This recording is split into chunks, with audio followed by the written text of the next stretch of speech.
Hey guys, how's it going? Hope you're doing well. My name is Crown, and today I'm going to read you some very interesting stories that I hope that you're gonna love. And now, without further ado, let's go!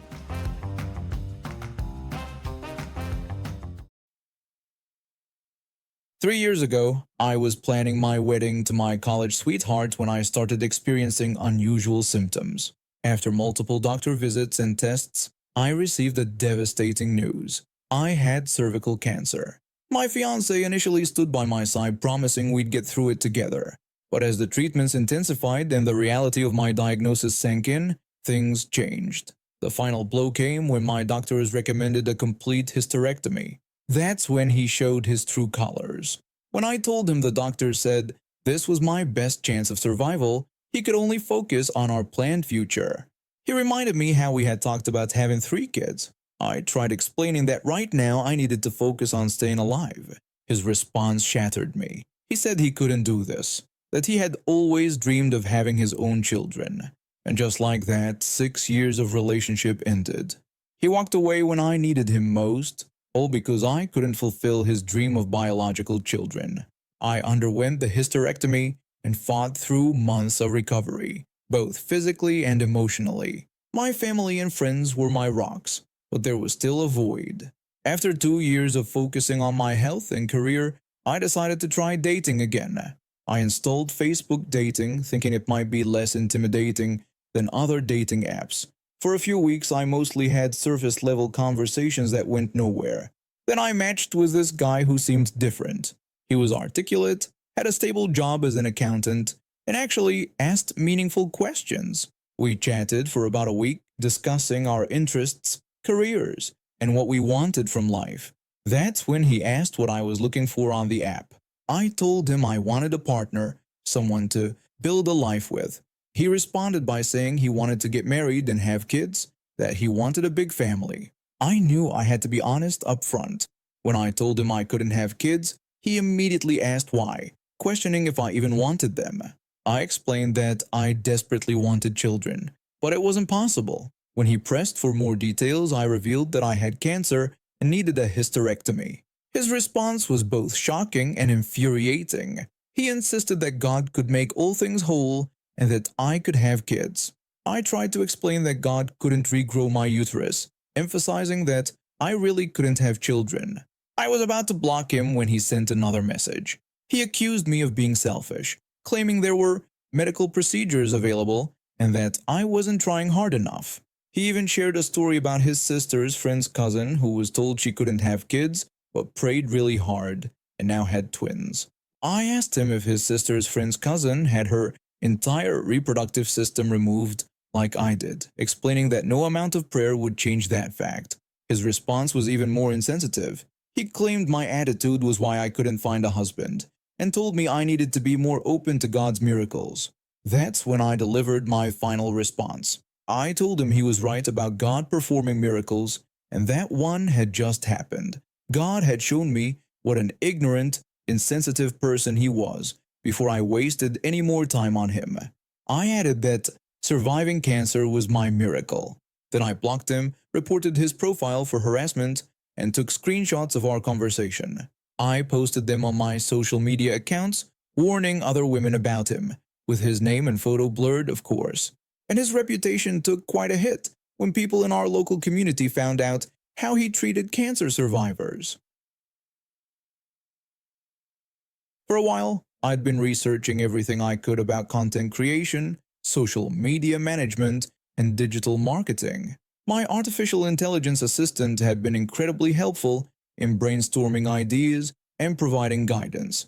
That morning, I was sitting in my favorite local cafe, enjoying my usual cappuccino while having a conversation with my AI assistant about ways to improve my social media presence for potential clients.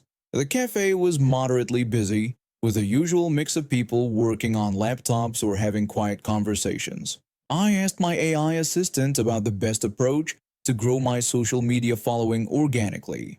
The assistant started explaining that based on my niche, I should focus on creating valuable content that addresses common problems in digital marketing. It was about to give me more details when I heard someone clear their throat aggressively behind me. I turned around to see a middle-aged woman staring at me with wide, angry eyes. She demanded to know if I was talking to what she called a devil machine. When I asked her to clarify, she pointed out that she'd heard me talking to an AI and accused me of bringing evil into what she called a sacred place. I tried to keep my voice calm and reasonable as I explained that I was just using an AI assistant to help with my work and that it was completely harmless. This only seemed to anger her more. She practically shouted at me, insisting that it wasn't harmless at all and accused me of selling my soul to Satan.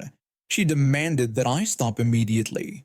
I apologized for her feelings on the matter, but said I wasn't doing anything wrong and was just trying to work. She grew even more agitated, ordering me to put my phone away and claiming I was cursing everyone in the cafe. When I refused and told her I had every right to use my phone there, her face turned red. She declared that if I wouldn't protect myself from evil, she would do it for me. Before I could react, she lunged forward and snatched my phone right out of my hands. Several people around us gasped. I demanded she return my phone, but instead, she taunted me about talking to what she called my devil friend without it.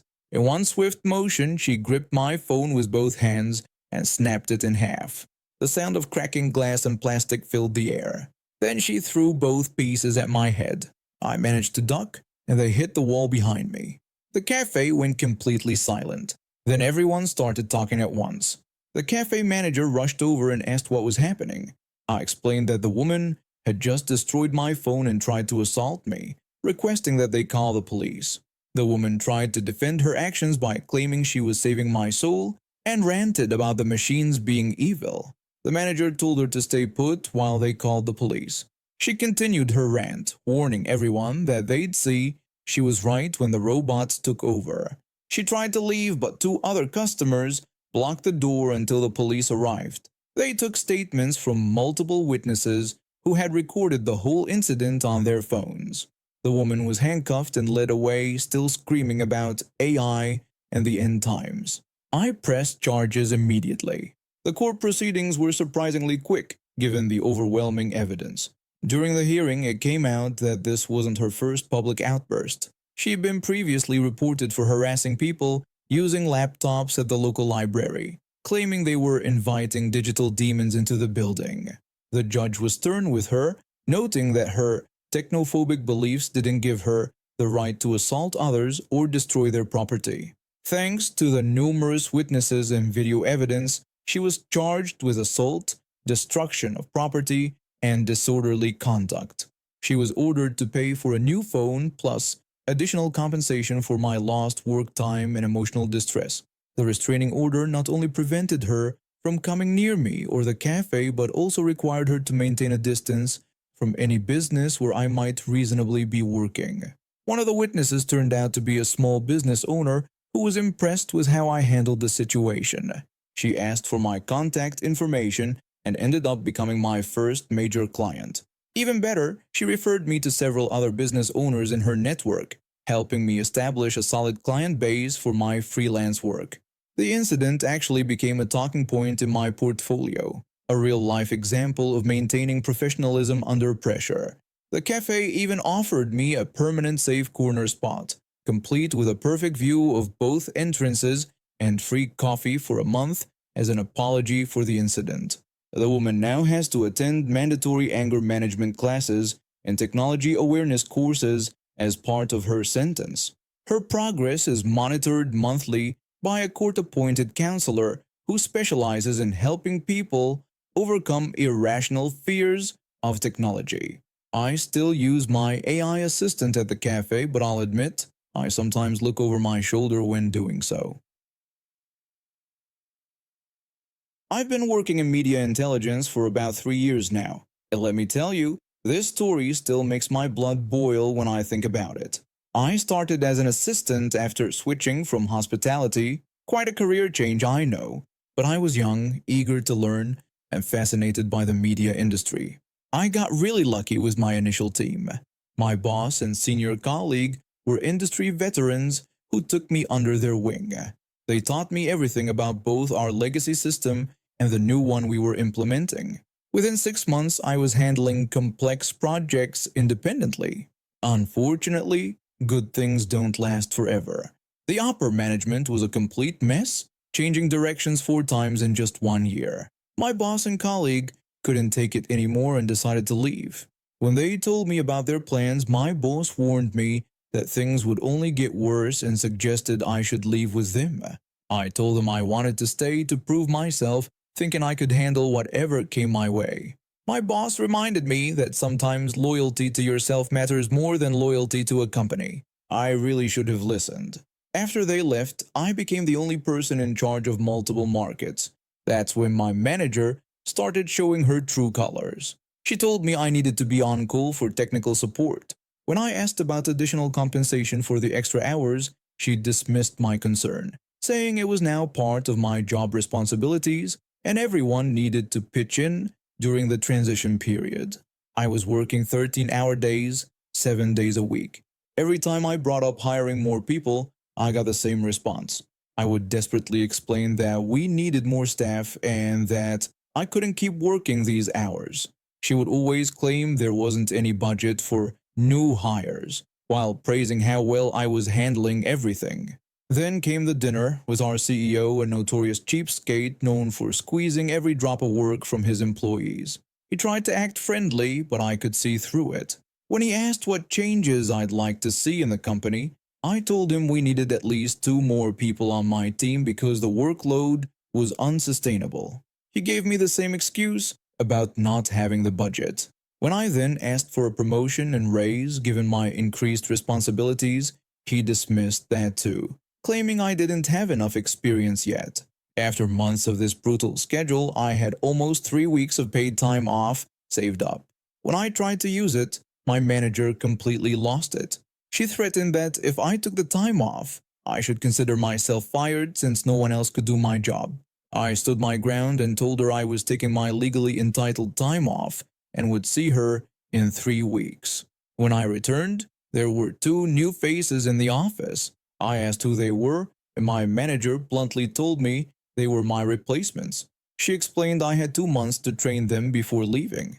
When I asked for clarification, she confirmed I was being terminated but needed to train them on the legacy system first. She specifically instructed me to focus only on that, saying she would handle the rest of their training. For 2 months, I did exactly what she asked. Trained them only on the outdated legacy system. I didn't share any of my notes about the new system or my efficiency tricks. In the last week, all hell broke loose. My manager demanded to know why I hadn't trained them on the current system and where my processed notes were. I reminded her that she specifically told me to focus only on the legacy system, and I had her email saying exactly that. The CEO and managing director were called into an emergency meeting. When the CEO demanded an explanation for why I hadn't properly trained my replacements, I simply forwarded them the email with my manager's instructions. The call ended abruptly after that. 2 weeks after I left, my manager called. She tried to backtrack, claiming the termination was just a joke and begging me to come back. I told her I would consider it for triple my previous salary. She called me ridiculous and couldn't believe I was serious, so I simply said goodbye. The company lost several major clients because no one could properly operate the new system. My manager was eventually demoted and transferred to a different department. The 2 people they hired to replace me both quit within a month, saying the job was impossible without proper training. They had to hire a consulting firm at 4 times my salary to fix the mess. I've been a high school mathematics teacher for the past 15 years, and I've always been good with managing money. My spouse and I both grew up in households that struggled financially, so we made a pact when we got married to live below our means and save aggressively. We bought a modest house, drove reliable but inexpensive cars, and put away as much as we could each month. Every couple of years, I shop around for better insurance rates. It's just common sense. Companies often raise their prices on existing customers while offering better deals to new ones. This time I needed to update both our home and auto insurance, so I decided to look for bundle deals. I had called several insurance companies that day, and this particular agent was the 5th one. After introducing himself as a representative from Premium Shield Insurance, and asking how he could help, I explained that I was looking for quotes for both home and auto insurance. He said he'd be happy to help and would need to ask me some questions first. The agent went through the usual checklist: address, square footage, car makes and models, driving history. Then came the financial questions. When he asked if I had a current mortgage on the home, I told him it was fully paid off. He then asked about car payments, and I told him that both vehicles were paid off as well. There was a pause on the line, followed by a chuckle. The agent joked that I must have a secret and asked if I had won the lottery. I explained that there was no lottery win, just careful saving over the years. But he wouldn't let it go. He kept laughing and insisted that a teacher with everything paid off must have hit the jackpot. His tone was starting to irritate me. I'd dealt with people making assumptions about teachers' finances before, but this was unprofessional. I repeated that there was no lottery win and that my spouse and I were just good with our money. But the agent continued laughing and claimed that no one has everything paid off these days unless they got really lucky. He kept pushing me to admit I had won the lottery. At this point, I was getting genuinely annoyed. This person just wouldn't accept what I was telling them. I decided to end his smug assumptions once and for all. I told him that my brother-in-law had died last year and left us his life insurance money. The laughter stopped abruptly. The silence on the other end of the line was deafening. The agent stammered out an apology, clearly embarrassed. I responded coldly that maybe next time someone tells him they didn't win the lottery, he should believe them. The rest of the call was awkward, to say the least. The agent stumbled through the remaining questions. His previous jovial attitude completely deflated. When he finally gave me the quote, it wasn't competitive compared to other companies I'd spoken with. When I told him I'd keep looking around, he apologized again, specifically mentioning my brother-in-law and his earlier assumptions. I said a brief goodbye and ended the call. I ended up going with a different company that offered better rates and, more importantly, treated me with respect throughout the process. But the interaction stuck with me. The truth is, my brother-in-law is very much alive and well. I just got tired of the agent's condescending attitude and decided to teach him a lesson about making assumptions about people's finances. The next day, I received a follow-up email from the insurance company asking about my experience with their agent. I wrote a detailed response explaining how their agent had repeatedly questioned my honesty and made inappropriate assumptions about my financial situation. I mentioned that while I understood he might have been trying to be friendly, his behavior came across as unprofessional and disrespectful. A week later, I received an email from the agency's regional manager apologizing for the agent's behavior and informing me that they would be implementing additional training for their staff about professional communication and avoiding assumptions about clients' financial situations. They even offered me a significantly discounted rate, but I declined. Some things are more important than saving a few dollars, and working with people who respect you is one of them. Eventually, the agent had been put on probation and had to undergo additional training. Apparently, mine wasn't the first complaint about his overly familiar and presumptuous behavior with clients. And now we have reached the end of today's stories. Thank you for watching, and see you next time.